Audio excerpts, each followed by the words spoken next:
Hello everybody, Pilgrim Jim here. I've decided to go by Pilgrim Jim rather than Pilgrim James because it rhymes better, so it's going to be Pilgrim Jim. And if you like what you are going to hear in this video, please like the video and subscribe. Anyway, let's get right into it. You've probably heard the old story about how they would train elephants in zoos and circuses, right?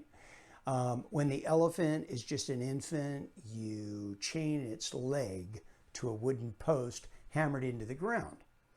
And then the elephant becomes so habituated to this restriction that it won't break free even when it's a fully grown mammoth. The story is usually applied in the sense that we have to become aware of our own chains before we can break them. Well, I became aware of something like that in my own life about a year ago, and I've been thinking about it and taking action on it ever since. I thought I'd share it with you. It's the way in which my body has been tethered, just like an elephant, ever since I was a child. Tethered to comfort. Way too much comfort. Oh, but who doesn't want comfort? I mean, my God. You live in the richest country in the world, Jim. You're privileged with all kinds of gizmos and gadgets to make life easier. It almost feels like an insult to the third world to have achieved all this and then not appreciate it and throw it away when so many other people are striving and yearning to have the same level of comfort. Well, first of all, I'm not advocating throwing everything away, okay? And I do understand the feeling and point of view behind that. But it's also true that the technological environment in which I live 24/7 was not constructed as a conscious attempt at utopia.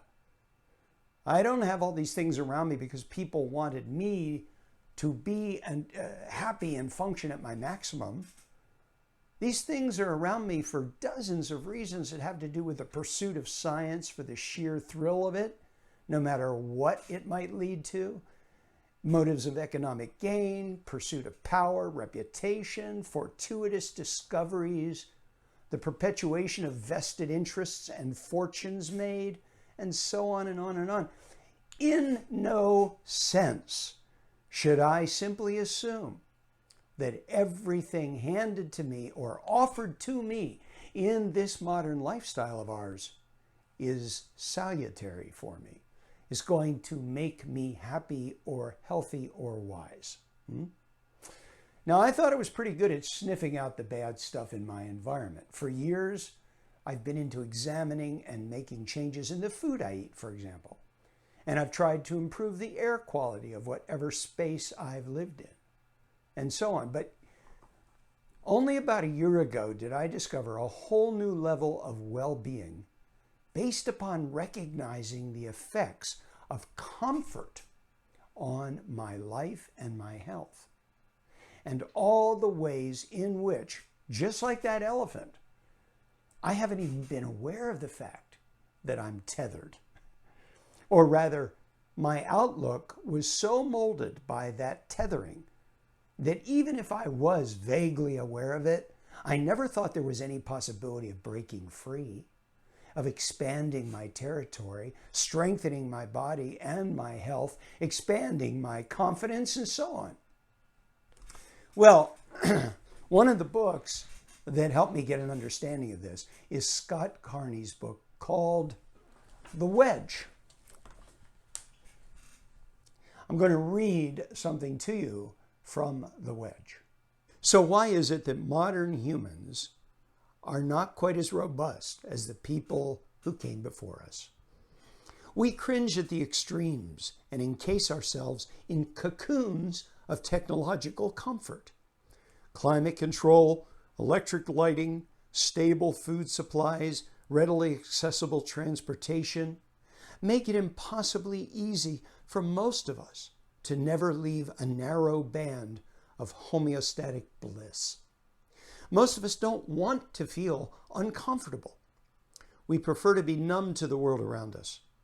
Indoor lifestyles almost entirely remove seasonal variations in temperature, so that most of us live in a perpetual artificial summer.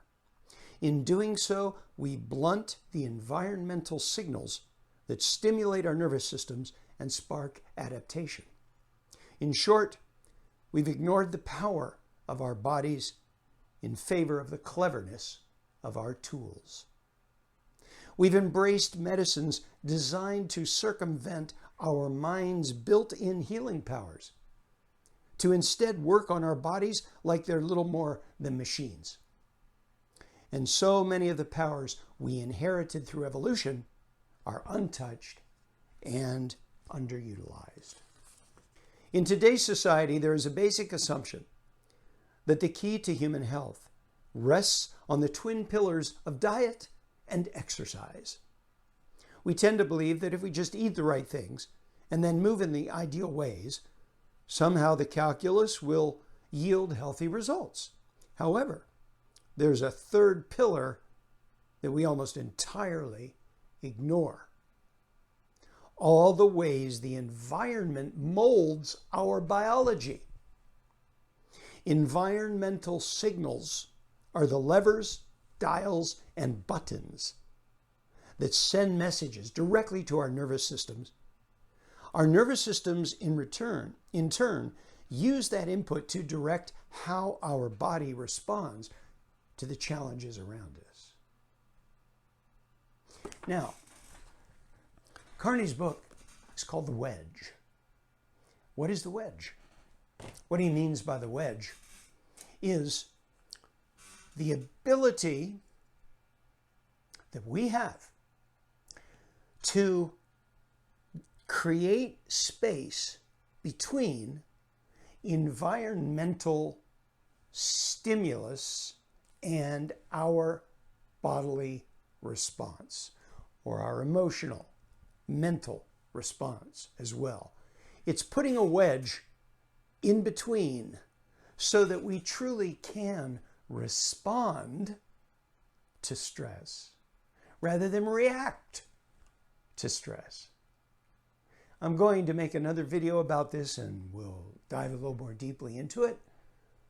But this gives us a good introduction why this is important, because indeed we are surrounded constantly by things stressing us, even when we don't realize it. Sometimes the very things that we cling to for the sake of comfort are stressing us at another level, at a deeper level. So if you would like to see some of the things that I personally do in order to develop the wedge so that I become more capable of handling stress in my own life, so that I become more confident, so that I become stronger, so that I can remain calm in the face of stress much more easily, well, watch the next video. But don't forget to subscribe and don't forget to hit the like button.